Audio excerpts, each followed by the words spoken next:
ketika kemudian aspek sosial yang menjadi pertimbangan utama untuk bisa memilih solusi apa yang harus dihadirkan, akhirnya kita dengarkan tadi bagaimana pandangan dari para narasumber, masyarakat ini kemudian juga harus direlokasi kembali dan juga dilihat bagaimana kepemilikan mereka, hak mereka untuk bisa menempati tempat-tempat tersebut. Tapi tadi kami juga sempat berbincang saat jeda yang juga harus disoroti adalah kesadaran masyarakat. Seharusnya mereka juga mengerti bahwa itu bukanlah daerah yang aman untuk ditinggali. Pak Satta juga punya pandangan mengenai hal ini.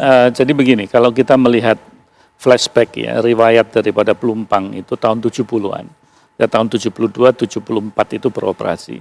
Itu daerah sana kan masih terisolir, ya kan, daerah yang masih relatifly tidak banyak penduduk lah di sana, sehingga pertimbangan di dunia migas ini kan sangat kontrol ya, jadi mengikuti standar, mengikuti kaedah, dan dulu ada inspeksi tambang juga ada di situ. Itu regulated sebenarnya. Kalau kita berbicara masalah safety, kita berbicara masalah cara mengoperasikannya, itu regulated. Sehingga menurut hemat saya pertimbangan itu menjadi sumir gitu, menjadi tidak dipatuhi gitu kira-kira setelah berkembangnya area di situ. Gitu, ya, berkembangnya area di situ dengan adanya penduduk yang misalkan tinggal di ROW-nya, di right of way-nya, di buffer zone-nya. Sebetulnya kalau orang yang menyadari kalau misalkan betul-betul ada satu penjelasan mengenai risiko-risiko yang diakibatkan apabila berdampingan dengan industri migas itu difahami betul, itu mestinya orang nggak bisa tidur di situ. Ya, kalau dia tahu risikonya gitu. Nah, maka menurut saya ini menjadi lesson learned sebetulnya untuk fasilitas-fasilitas migas kita, tidak hanya yang dimiliki oleh Pertamina. Kalau K3S juga ada, mereka sebagai operator di lingkungannya. Itu betul-betul masyarakat yang di sana juga harus menyadari mengenai aspek safety ini.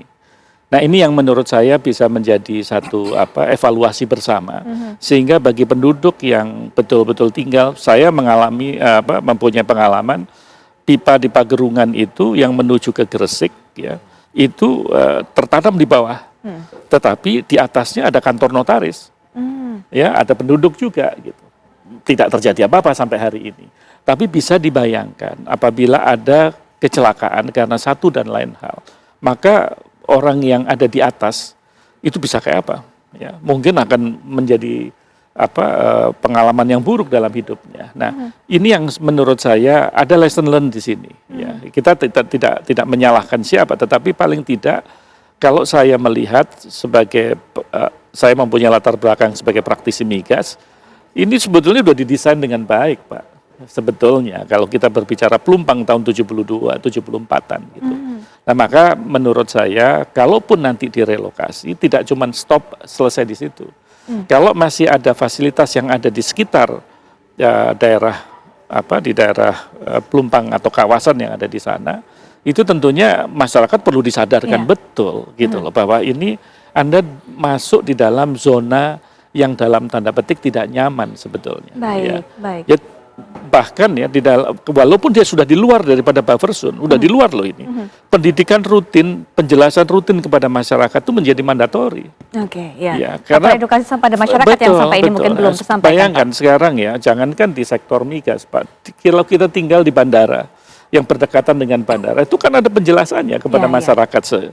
Ya, maka dulu tuh ada AMDAL-nya, ada segalanya, mengedukasi masyarakat sehingga dia tahu persis fasilitas apa yang bersebelahan di dalam tinggalnya, itu menjadi hal yang tidak boleh dinafikan begitu saja. Nah, ini kan kelihatan sekarang ini menjadi tertutup semua, jadi menjadi aneh, kok ada industri migas seperti ini, seakan-akan begitu kan sebetulnya.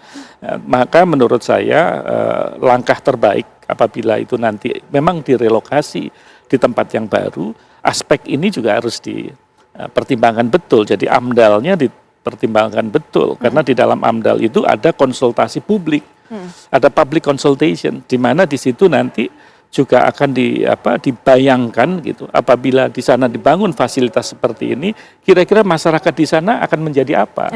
Apakah dia terganggu kebiasaannya dia sebagai nelayan misalkan, ya, itu juga mesti dikaji betul gitu. Maka ini menurut saya satu titik di mana kita semua menyadari, dan saya turut bersedih dan saya ikut berduka cita atas yang meninggal dan mudah-mudahan segera tertangani dengan baik. Tapi mudah-mudahan dengan penjelasan ini menjadi kesadaran kita bersama, baik itu masyarakat dan juga yang mengelola daripada industri. Saya yakin itu sekarang ini harus mengemuka ya, supaya ada kesadaran bersama. Baik. Lesson learned ataupun juga pelajaran yang bisa menjadi hikmah bagi kita semua atas kejadian kebakaran pada Jumat malam lalu sudah disampaikan oleh Pak Satya, dan ini bisa menjadi pertimbangan saat kemudian nanti membangun lokasi yang baru bagi depo Pertamina ataupun juga hal-hal lainnya yang berkaitan dengan keselamatan dari masyarakat. Tapi nanti sebelum kita lanjutkan perbincangan mendengarkan pandangan dari dua narasumber lainnya, kita akan menuju ke Rumah Sakit Polri dulu. Ada rekan kami Vena Kintan yang akan juga memberikan informasi terbaru mengenai proses identifikasi terhadap jenazah. Silakan Vena Kintan. Ya, Putri Viola dan juga pemirsa, betul sampai saat ini tim DVI Rumah Sakit Polri masih terus melakukan proses identifikasi terhadap jenazah-jenazah yang sudah berada di Rumah Sakit Polri. Informasi terakhir yang disampaikan oleh Rumah Sakit Polri, pihak Rumah Sakit Polri menyebutkan ada sekitar 15 kantong jenazah yang sudah berada di Rumah Sakit Polri, terdiri dari 9 jenazah berjenis kelamin laki-laki, 6 jenazah berjenis kelamin perempuan, dan ada 1 kantung jenazah, Putri Viola dan juga pemirsa, yang berisikan body part atau bagian tubuh yang sampai saat ini belum diketahui jenis kelaminnya perempuan ataupun laki-laki dan masih akan terus dilakukan proses identifikasi. Dan sementara itu informasi terakhir dari 15 jenazah yang sudah berada di Rumah Sakit Polri, 3 jenazah telah berhasil teridentifikasi, yakni atas nama Iriana, perempuan berusia 61 tahun, kemudian Fahrul Hidayatullah, laki-laki berusia 28 tahun, dan juga Muhammad Bukhari, pria berusia 41 tahun. Ketiga jenazah ini, Putri Viola dan juga pemirsa, sudah dikembalikan ke keluarganya masing-masing untuk kemudian dimakamkan. Dan bagi jenazah-jenazah yang sudah ada di Rumah Sakit Polri dan belum teridentifikasi, pihak Rumah Sakit Polri ini menyebutkan akan melakukan identifikasi dengan metode odontologi ataupun gigi dan juga metode DNA. Dan di sini Putri Viola juga bisa saya gambarkan ada posko antemortem yang disediakan, sudah ada 15 anggota keluarga yang melaporkan kehilangan anggota keluarga dan akan terus dibuka bagi anggota keluarga yang ingin melaporkan kehilangan anggota keluarga akibat kebakaran di depo Pertamina Pelumpang. Sementara demikian, Putri Viola, kembali ke Anda. Baik, Vena, kita terima kasih untuk informasi yang sudah Anda sampaikan. Kemudian kita akan melihat lagi kajian apa yang betul-betul harus diperhatikan, dipertimbangkan, baik nanti di tempat yang baru ataupun juga tempat yang ataupun kawasan yang ditinggalkan di Pelumpang. Nanti Prof. Manlian, Pak Win juga akan berikan pandangannya sesaat lagi. Kami segera kembali. Baik, kita kembalikan perbincangan di segmen penutup ini, mungkin hanya singkat, jadi mungkin bisa langsung ke intinya. Pak Win, apa yang harus dipersiapkan nanti ke depannya di tempat yang baru juga? Ya, di tempat yang baru ya segera diukur aja itu tanahnya cukup nggak untuk bangun. Kalau nggak cukup ya secukup-cukupnya, berarti kecil gitu aja. Harus cari tempat lain. Tapi yang penting dalam keadaan emergensi sudah harus ada pengganti ya tempat ini ya. Karena ini harus bangun dari nol kan, itu nomor 1. Terus yang kedua, selama dengan kondisi seperti ini seperti apa nih kita untuk mensuplai di Jabodetabek ya, karena itu kan sumber Jabodetabek dari sini kan. Nah, itu mungkin Pertamina ini saya kira sekarang juga sudah menyiapkan, itu mungkin disiapkan dengan cara floating storage ya. Floating storage artinya ada kapal dekat-dekat situ yang kemudian diambil sandar, bongkar, tampungnya di mana? Pertanyaan lagi nanti seperti itu ya. Jadi menjadi permasalahan besar sebetulnya. Tapi ya nanti Pertamina sih sebenarnya udah biasa mengatasi masalah-masalah seperti ini ya. Cuma masalah tadi masalah storage-nya ini ya.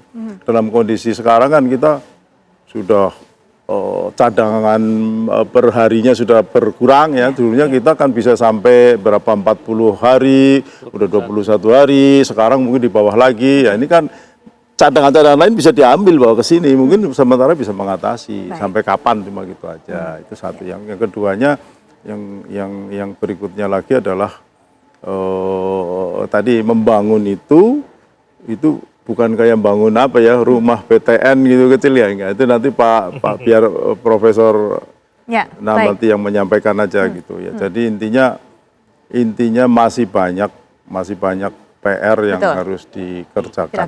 Baik dari sisi Pertamina. Pertamina juga jangan dibiarkan begini, harus dimintai pertanggungjawabannya ini. Pertanggungjawabannya ini terus dalam hal safety ya.